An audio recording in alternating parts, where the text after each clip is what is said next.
कल हमने कुल्लू के राजा की कथा को सुना। चरित्र बड़ा रसीला है। कुल्लू के राजा का जो पुत्र है, जिसने बिना भोग लगाए जलेबी खा ली थी, और वो कितने ऊंचे भक्त बने केशवदास। इस चरित्र को आप स्मरण करो। जब राजा की मृत्यु हुई तो वह पुत्र जो है राजा के, वो गद्दी पर बैठे। वह तो अपने पिता से भी बड़े भगवान के और संतों के सेवक निकले। अब कैसे सेवक निकले और कैसी उनके अंदर उदारता थी, इसका एक छोटा सा उदाहरण है। एक बार भंडारे की पंक्ति में एक संत की पत्नी को गर्भवती देखकर उसे 2 पत्तलें दी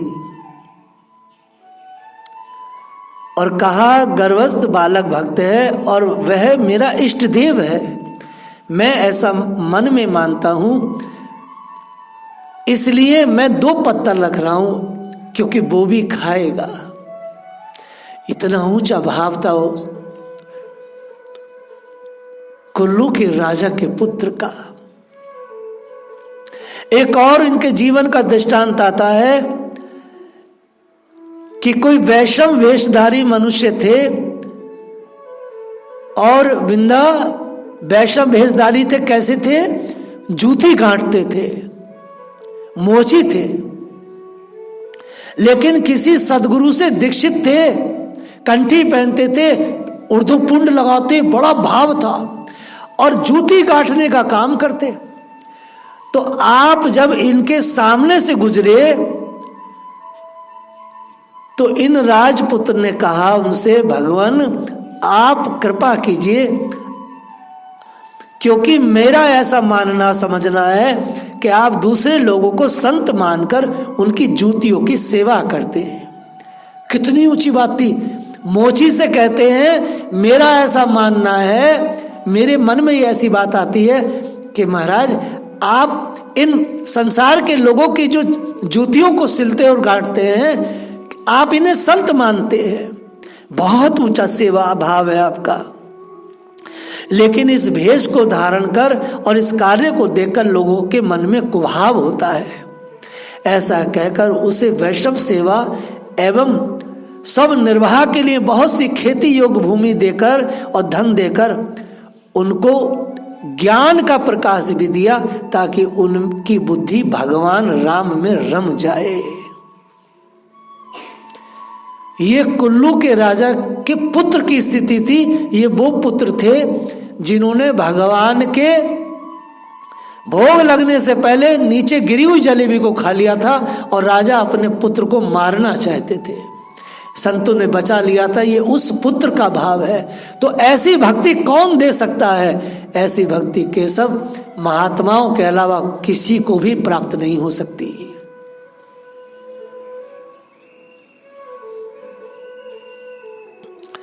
हम लोग पे हरि कृष्ण दास जी की कथा को सुन रहे हैं। आमेर के राजा पृथ्वीराज जी जयपुर गलता नदी के तारानाथ नामक के एक सिद्ध कन फटा योगी के शिष्य थे। तारानाथ जो थे बड़े सिद्ध कन योगी थे, ये उनके शिष्य थे। परंतु इनकी पत्नी बालाबाई पिता के घर से ही कृष्णदास जी की शिष्या थी।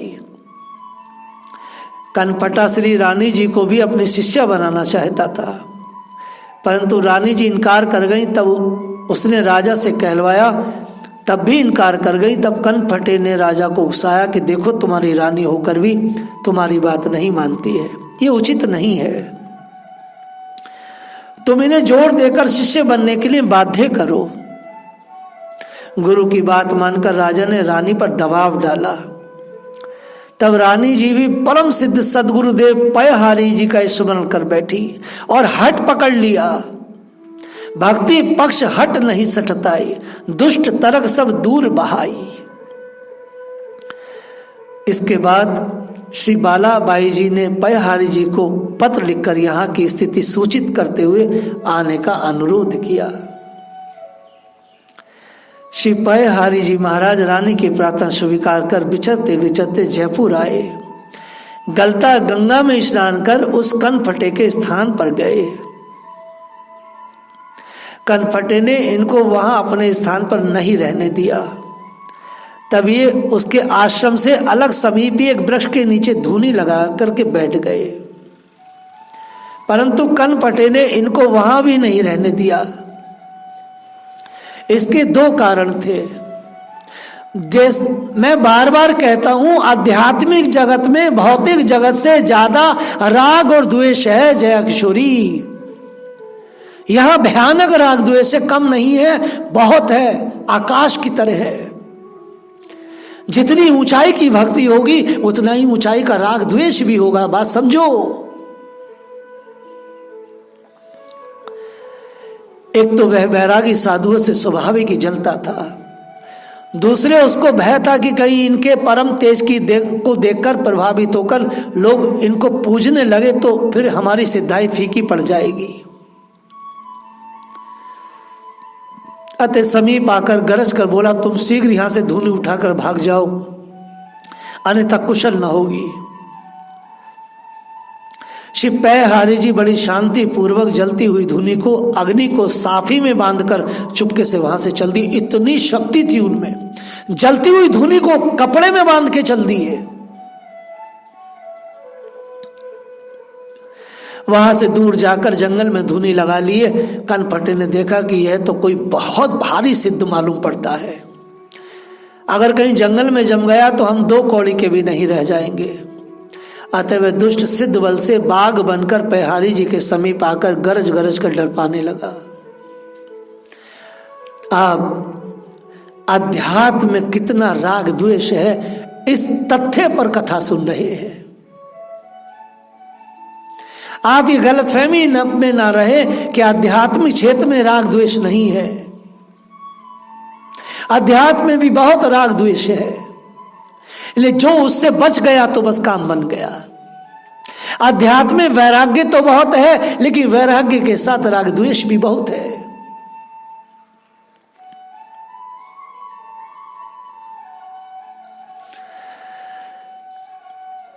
वह दुष्ट सिद्ध बल से बाघ बनकर पयहारी जी के समीप आकर गरज गरज कर डर पाने लगा, परंतु जब गर्जन से भी न डरे तब उन पर बड़े जोर से गर्जन करके झपटा भी। तब पयहारी जी ने कहा, क्या गधे की तरह रैक रहा है? भला द्वार पर आए अतिथि को एक दिन भी विश्राम करने देगा? बाहर वृक्ष के नीचे भी नहीं रहने देगा? या जंगल में आकर के भी विधन करता है? इतने पर बाघ बनकर गरज रहा है, तू बाघ बनने लायक नहीं है, तू तो गधा है। और जैसे कहा वैसे ही वह गधा बन गया। कैसा राग द्वेष है आज संतों में। अगर कोई बराबर में कोई भजनानंदी आ जाए किसी कुटी के आसपास तो बड़ा साधु से जमने नहीं देता। अगर कोई बहुत तेज है, ब्रह्मचर्य से युक्त है, बड़ा शास्त्र अनुशीलन है, बड़ा आचरण से रहता है, तो कोई पुराने बाबा जी होंगे तो उसे जमने नहीं देंगे। बोले इसका प्रभाव बहुत बढ़ रहा है, इसको नीचे करो। जो इस राग द्वेष के सर्प योनि से निकल जाए, इस सर्प कुंडली से निकल जाए तो आगे बढ़े।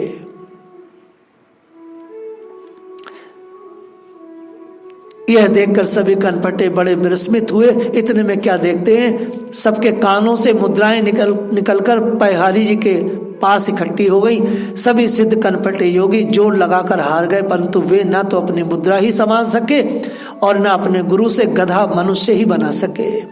सर्वत्र सोहरत मच गई। आमेन। नरेश पृथ्वीराज जी नित्य प्रति अपने गुरु का दर्शन करने, उपदेश सुनने आते थे। जब उन्होंने ये समाचार सुना तो वे बड़े ही दीन होकर पयहारी जी के चरणों में गिर पड़े। अनुविनय किए, महाराज और जो कुछ उचित दंड आप देना चाहें वह हमें स्वीकार है, परंतु हमारे गुरु जी को जो गधा बन गए हैं, कृपा करके हमारे गधे गुरु जी को महाराज मनुष्य बना दो। और वास्तव में भैया गुरुजन कभी कभी गधों के जैसा काम करने लगते हैं।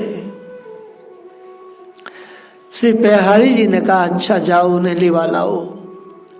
कनपटों ने कहा, हम उन्हें कहाँ पावेंगे, आपने कहाँ, अब उन्हें हम कहाँ देखें कहीं? तो आपने कहा कहीं गधों में मिलकर घास चर रहे होंगे, जाके पहचान लो।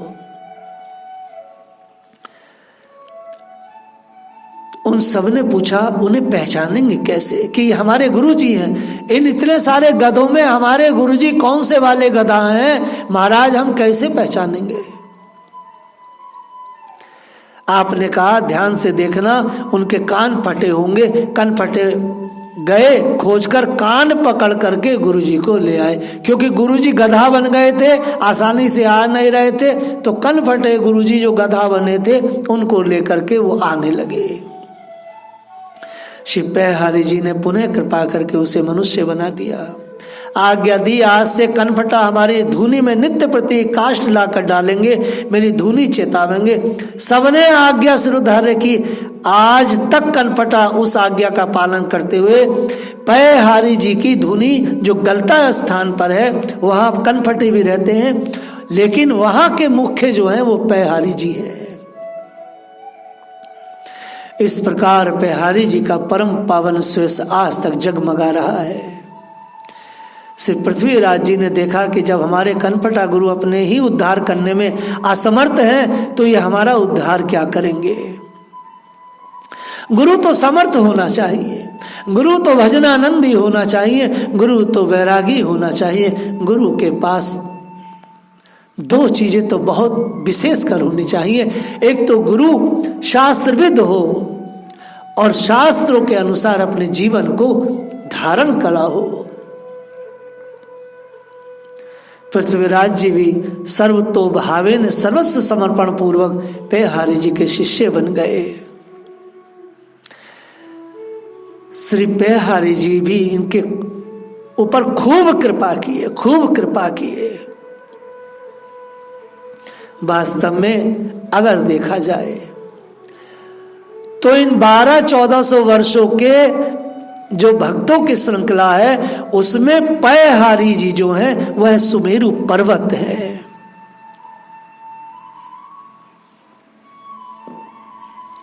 वो सुमेरु पर्वत है।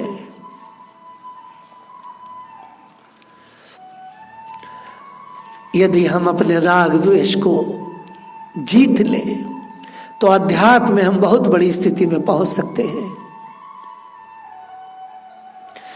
देखिए भगवान का विधान बड़ा विचित्र होता है।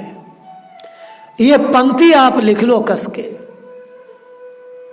भगवान का विधान बड़ा विचित्र होता है। वह जिसे अपनाना चाहते हैं उसके समस्त बंधन सहज ही टूट जाते हैं अथवा वो तोड़ देते हैं।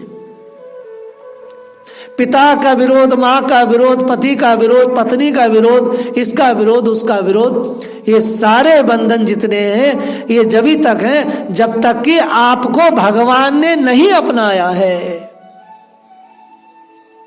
कोई भी स्त्री पुरुष अध्यात्म पद पर आने वाली है, आने वाला है, अगर वो नहीं आ पा रहा है, विरोध जम के है, तो विरोध से कुछ नहीं होने वाला है। सीधी सच्ची बात तो यह है जिसे भगवान अपनाते हैं ये उनका बड़ा विचित्र, बहुत ही विचित्र गुप्त विधान है। जिसको भी वो अपनाते हैं तो सबसे पहले उसके बंधन को बिल्कुल शिथिल कर देते हैं, खत्म कर देते हैं, ठंडा कर देते हैं।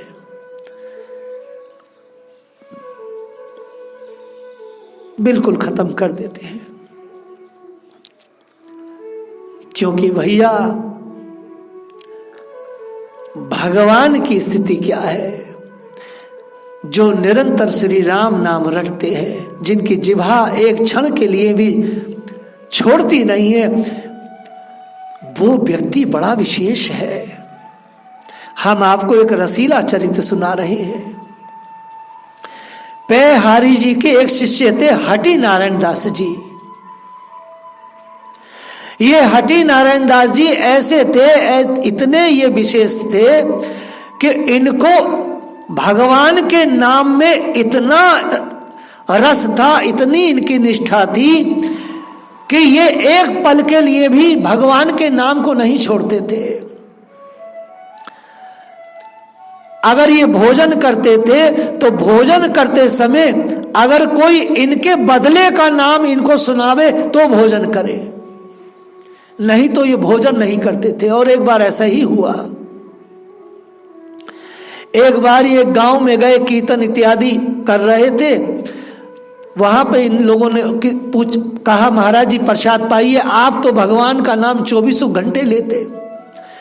अब इनकी ऐसी निष्ठा थी कि कोई अगर मेरे बदले का नाम ले ले, यहीं बैठ के मुझे सुना दे तो मैं भोजन कर लूं, तो मैं शयन कर लूं, तो मैं कुछ खा लूं, तो मैं स्नान कर लूं, आदि आदि क्रिया। अब उस गांव के लोगों को पता नहीं था। 24-25 घंटे हो गए, इन्हें पानी भी पिया नहीं था, भोजन की तो बात छोड़ो, लोग इनके सामने लामे। अब लेकिन ये खामे ना, खामे तो जबकि कोई इनके बदले का भगवान नाम इनके सामने करे। तो जब कोई नहीं आया तो परमात्मा श्री कृष्ण स्वयं एक भक्त बन करके आ गए और इनसे बोले कि हटि नारायण जी, आप एक काम करो, आप अब भोजन कर लो, हम आपके बदले का भगवान नाम करेंगे। तो उन्होंने नाम को पकड़ लिया, नाम को पकड़ लिया। अब वो हरे कृष्ण कृष्ण कृष्ण हरे हरे, हरे राम राम राम हरे हरे, इस प्रकार से नाम उन्होंने लेना शुरू किया। आपने प्रसादी पा ली। धीरे धीरे लोग इनके नियम को जान गए थे। जब भोजन पान का समय आता तो लोग स्वयं नाम रटते, तो ये भोजन विश्राम कर लेते। इस तरह से इनका जीवन चला। ऐसी नाम निष्ठा, नाम को छोड़कर ना तो जल पी सकते थे, ना सो सकते थे, ना कुछ नहीं कर सकते थे। नाम महाराज स्वयं इनके सामने प्रकट हो गए। ये है हठीदास जी का जलपान भी बिना नाम के नहीं होता था।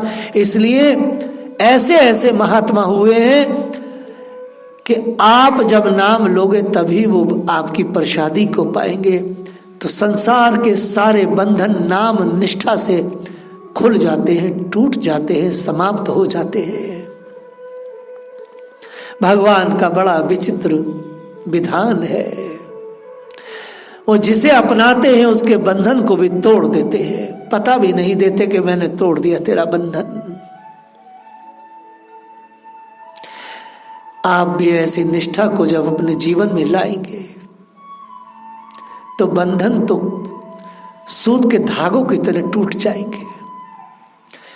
पैहारी जी जब ऐसे सदगुरुदेव हैं तो उनके शिष्य कितने ऊंचाई पर हैं।